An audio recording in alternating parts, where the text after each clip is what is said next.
over near Jewel Cave. So Leaman's off the hook this time. We let him go on vacation with his family. So. Oh, good for him. Yeah, he thought he should be there instead of here, but I think his wife's about one on that one. But anyhow, I'll do my best here. Like Chad said, Chad Leaman put together the first half of this presentation, and he's the principal research biologist in charge of the Custer State Park Elk Project. But we'll see if we can give you an update on what's going on over there and in our other elk research project as well. This is the general area of the Custer State Park Elk Research Project. I know you guys have seen this before, but originally the research started in Custer State Park area, and because of elk movements, it expanded into the Hill City area and out east a little bit as well. Just a quick overview on some of the movement patterns we've seen with these elk. We used to at one time think elk were in Custer State Park were pretty much Custer State Park elk. We're really learning a lot about elk movements in that area. And that part of the Black Hills through this elk research project. And what we're seeing is movement into some other areas. Right now we have nine cows that are in Hill City, 9 are in Unit 4 east of the park, 2 that are west of the park in Unit 5, and we have 20 cows that have stayed in the Custer State Park area. So in summary, what we're seeing is a lot of elk movement in and out of Custer State Park. Not only just a general movement, but also for selection of calving sites.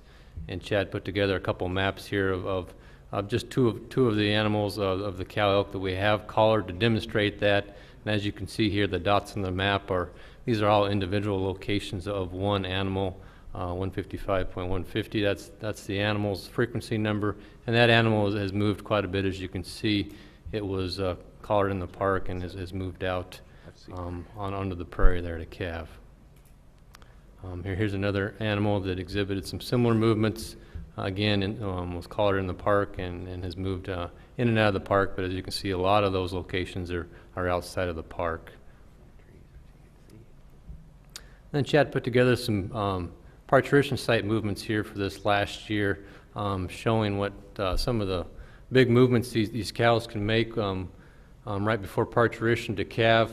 It's a little fuzzy to see up there, but these animals, like it was right here before parturition, moved up here to calve.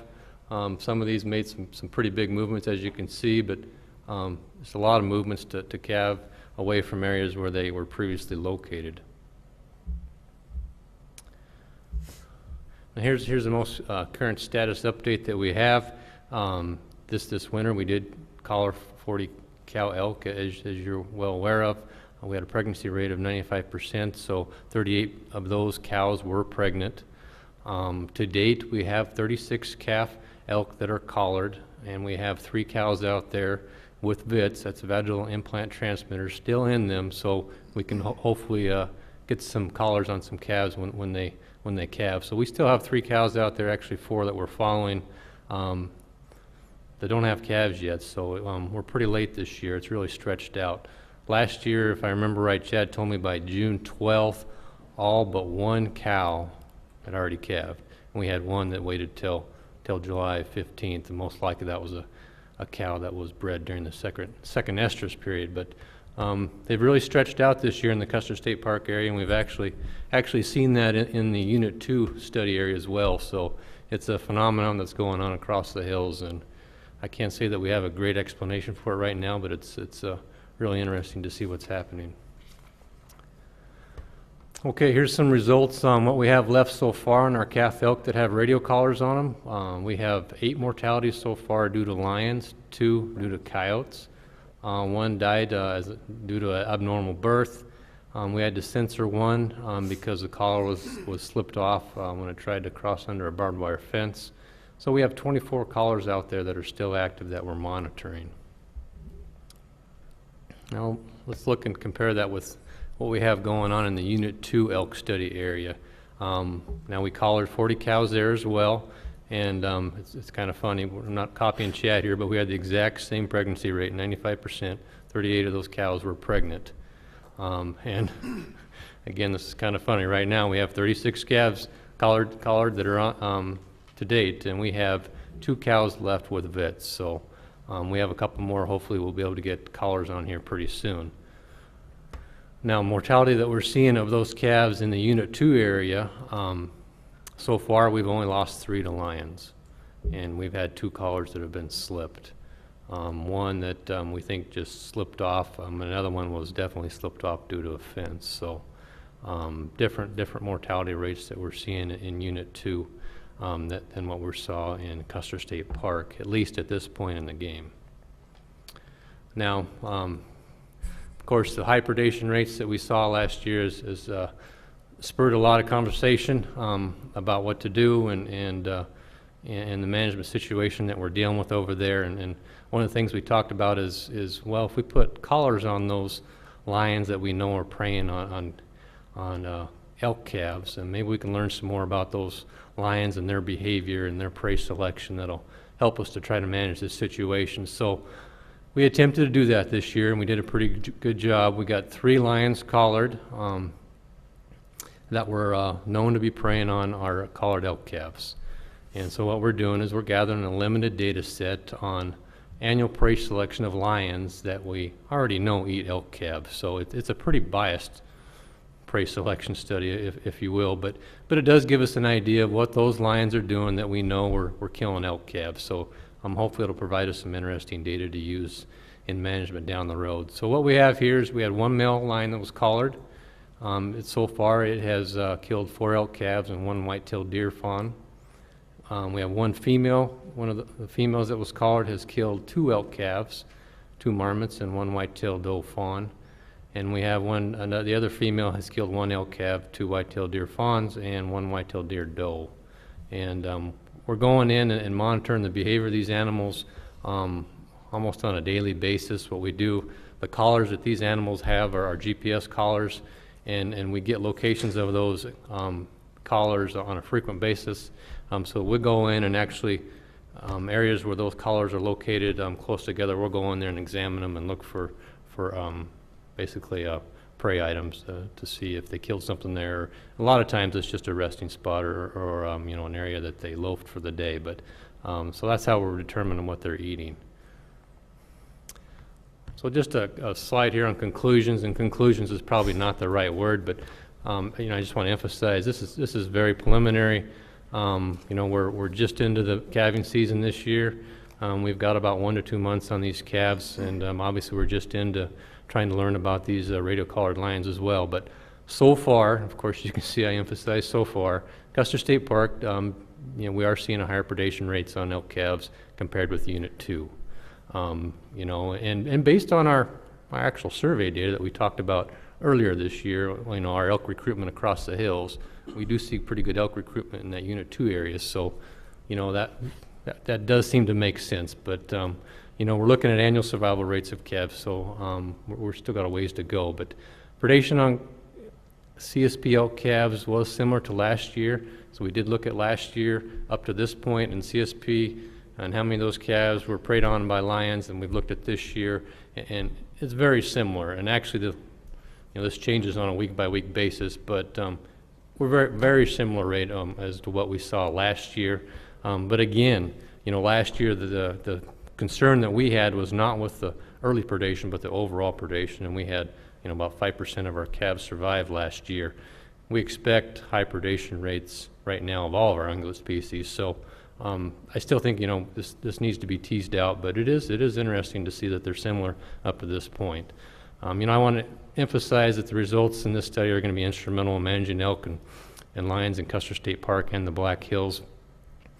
We do have a lot of money invested in this elk research project, over $500,000, and I think we're going to have some really good information on trying to manage elk and lions in this area. So we're hoping by next May we'll have some better scientific data to evaluate lion harvest impacts on elk recruitment, because up to that point we'll have annual survival on our elk calves. And also after that, in the following years, we're going to be able to look at lion harvest and different impacts on elk in the Unit 2 area. So that's the update I have, unless Chad's got something more. I think that about covers. Yeah, I just can you go back to one of those maps, Andy, of the relocations of those elk? Just want to put a little plug in here for our partners with Rocky Mountain Elk Foundation. I mean, they've helped provide money through that raffle tag license and other mechanisms from them to help fund these GPS store on board collars. And as you can see, I mean, we've got a tremendous data set here on relocations of those elk. If we did that with VHF collars, we would probably have a tenth of those relocations, or you know, obviously much less. And we're learning a lot here on movements and home range size and you know, how far and where these cows are going to calves. So some pretty neat information, and just a plug for our partners there. So pretty neat data.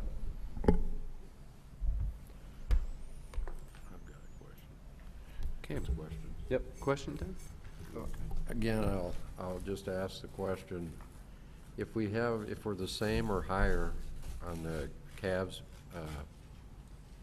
the lion problem and losing them, does that mean we've stayed the same on, or I mean, just an observation, but evidently we didn't knock off as many lions if things stayed the same.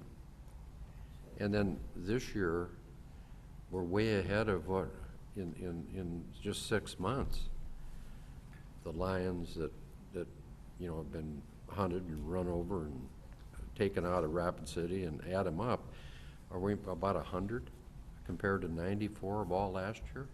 And it's 6 months. Yeah, just on that last part there, yeah, total harvest we are above, but you gotta remember a large chunk of that harvest, or a large chunk of those lion mortalities are hunter harvest. So what we need to do is look at the non-hunter harvest mortalities, and we're not above last year. And next month, I'm gonna have all that together in a graph so you guys can see where we are with hunter harvest on lions and non-hunter harvest, and we can compare it through the years and look at those data, because I think it's a really good point. We need to look at that. And if You know, that's, I live in, you know, in Watertown, and I'm clear on the other side of the state, but when, you know, I get phone calls and that, it's never about fish. It's elk, deer, antelope, and mountain lions. And, you know, that's the reason I want to answer their questions halfway accurate. But I guess I'm really impressed by the number of lions that have been bumped off so far this year. I mean, that's Sure. huge to me. Sure, yep. Yep, I think we're gonna have some really interesting data to look at next month, and I'm excited to present that. I do want to talk about the first comment you made about, you know, predation rates were being similar in CSP compared to last year, and of course I brought that up to him in my presentation. That's right, but what we don't know is, you know, we're only 1 to 2 months into an elk calf's life. We still got another 10 months, and that's what we're really concentrating, is that annual survival and that recruitment into the population, and we don't know what that's going to be. Now, last year we did see lions continue to pick off elk calves until the end of the year, and we had a very low survival rate. Now, will we see that again this year? Did our increased harvest impact some of that? We don't know at this point. We do know, you know, obviously a few lions have still selected some of those elk calves, but when they get older, are we still going to have lions out there to do that? And I think it's going to be really interesting to look at that and see if, you know, our management effort that we did last year, if it did have an impact or not. Yep.